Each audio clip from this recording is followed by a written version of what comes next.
kuelekea siku ya wanawake duniani. Ila we unayejiita mwanamke na umekimbia watoto mahali, hii siku haikuhusu ujue. We labda usubiri siku ya kiyama. Ukitaka kupigana njoo sasa nikuonyeshe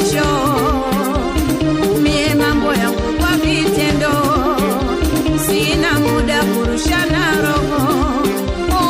Ukitaka kupigana njoo sasa nikuonyeshe